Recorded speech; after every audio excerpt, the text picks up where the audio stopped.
I was there because I needed to disappear for a while. I had quit my job, cut contact with almost everyone, and didn't want to go back home. I wasn't searching for peace or answers.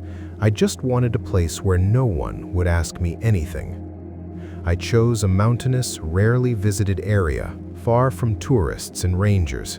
I brought basic supplies, simple tools, and planned to build a temporary shelter.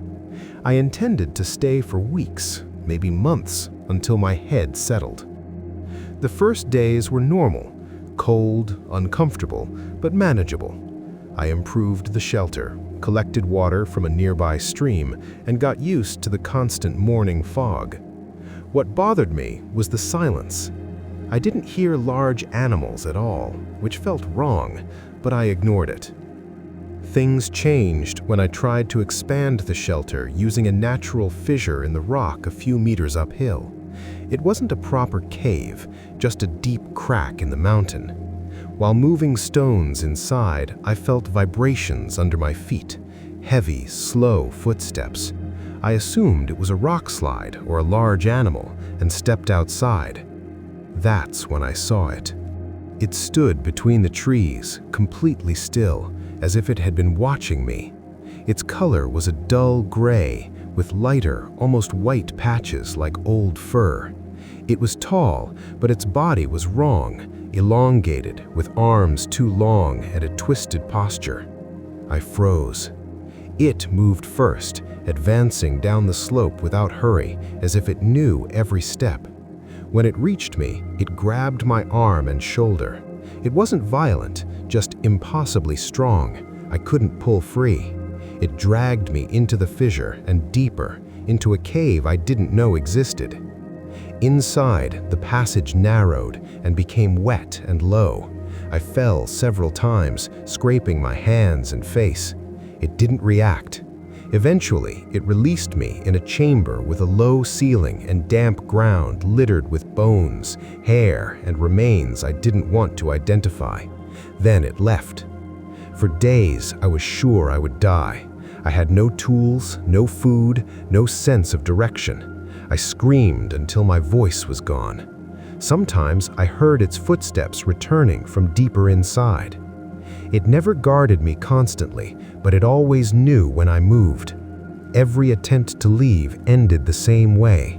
It appeared, blocking the passage. It didn't need to attack. Its presence was enough. I survived on insects, small animals caught in cracks, and water seeping through the walls. Sometimes pieces of meat appeared near where I slept.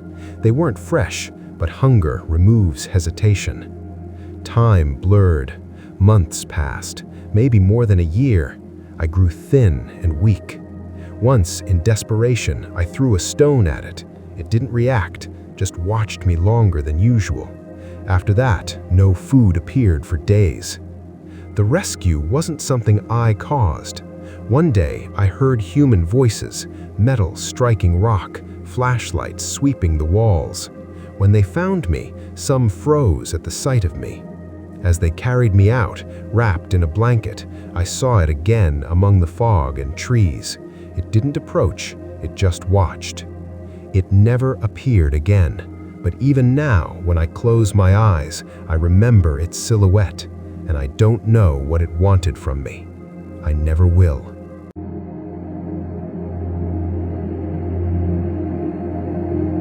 When the camper disappeared, I was one of the first to search the area. I knew that section of the park well. It was a difficult zone. Caves, natural fissures, wet slopes, and poor signal. A place where someone could vanish without leaving a clear trace. The report came in late, too late. The family had waited several days before notifying authorities. When we arrived, the first thing we found was his vehicle, properly parked with no signs of urgency. The tent was never found, neither was the main backpack.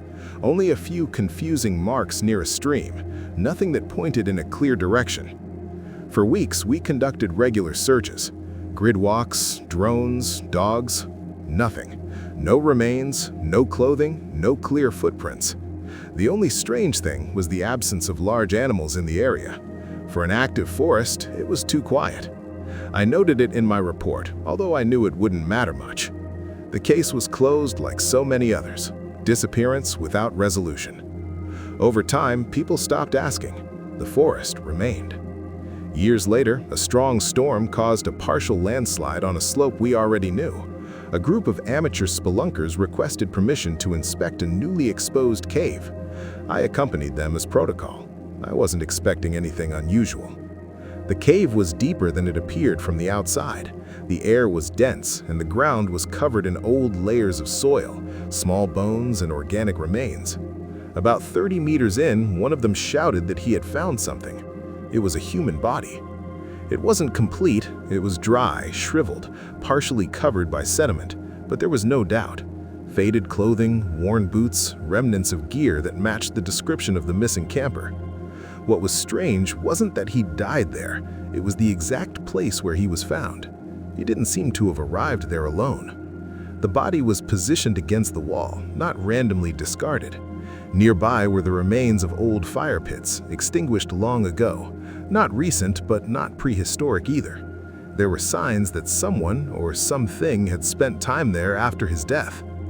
While we waited for the forensic team, another ranger and I continued exploring the cave. Deeper inside, we found marks on the walls. They weren't graffiti or scratches from known animals. They were contact marks, repeated in the same spots, as if something had leaned there many times. We also found food remains, large bones, broken in a way that didn't match common bite patterns. Some were close to the human body, others were not. That night, I couldn't sleep. In the days that followed, analysis confirmed the camper had been dead for several years.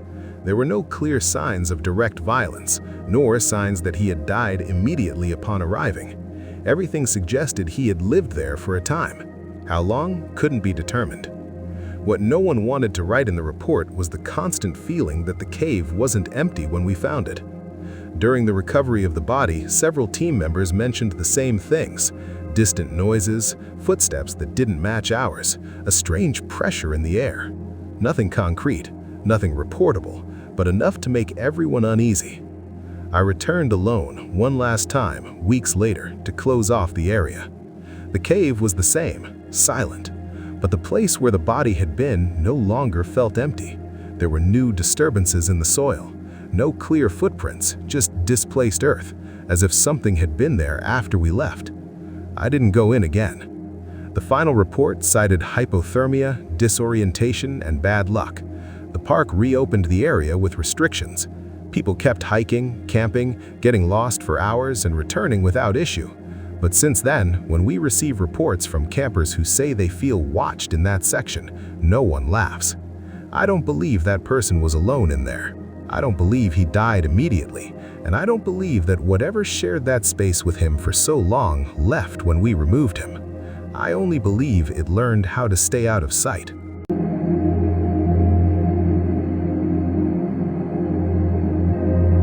I never planned to stay in the forest that long. The original idea was to hike for 5 days, take photos, sleep in a tent, and go back to work. I'd done things like that before. I wasn't an expert or anything, but I knew how to move around, start a fire, ration food. Nothing unusual. Everything went to hell on the 3rd day. I found an area with low caves near a stream. I went into one to shelter from the rain. It wasn't deep, just a long hollow that fit one person comfortably. I left my backpack outside while I arranged things inside. When I came back out, the backpack was gone. I thought maybe an animal had dragged it off. I walked a few meters looking for it, and that's when I saw it. It wasn't like in the stories. You didn't scream or run. It was standing there, holding my backpack like it weighed nothing. Tall, covered in dirty hair, not pure black, more like light brown with matted patches. It looked at me for a second and then turned around, walked into the forest. I froze.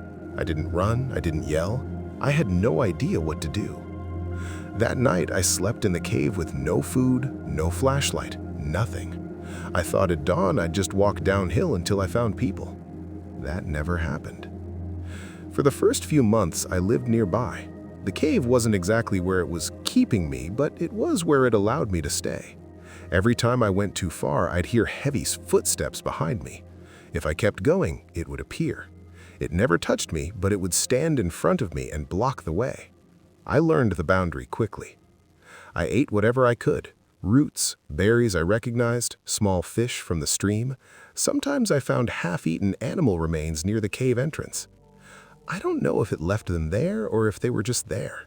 It never handed me anything directly, but they showed up when I was weak. Bigfoot had routines. That's what affected me the most. It always left at dawn and came back before dark. Sometimes it had mud on its legs, sometimes leaves stuck to its back. It would sit nearby, never too close, and stay completely still. It could sit there for hours without moving. I did my things, cleaned fish, fixed a kind of bed with branches, tried to keep a fire going with stones. I tried to escape more times than I can count. At first, I ran blindly. Later, I got smarter. I waited for heavy rain to cover sounds. I walked at night. Once, I managed to go almost a full day. I thought I'd lost it. I sat down to rest, and there it was, standing between two trees, breathing hard. It didn't do anything. It just waited for me to get up and go back. The first year passed like that. I lost track of days. I grew a beard, lost a lot of weight. I got used to the cold, to talking to myself, to talking to it, even though it never answered. It didn't seem angry with me, not friendly either. It was more like possessive, like I was part of the place. The second year, I stopped trying to escape all the time. I focused on surviving better. I made simple traps, improved the fire, moved more comfortably around the area. It watched me. Sometimes it got closer. I could hear its breathing, its strong smell like dampness and old animal. The third year, it started bringing strange things. A hollow log full of insects, a large fish still alive left nearby. Once, it left something shiny, like old metal, rusted. I never understood where it got it. I don't know why it let me go. One day, it just didn't come back. I waited 2 days, 3. I walked beyond what had been allowed, and nothing happened. I kept going. I walked until I found a forest road.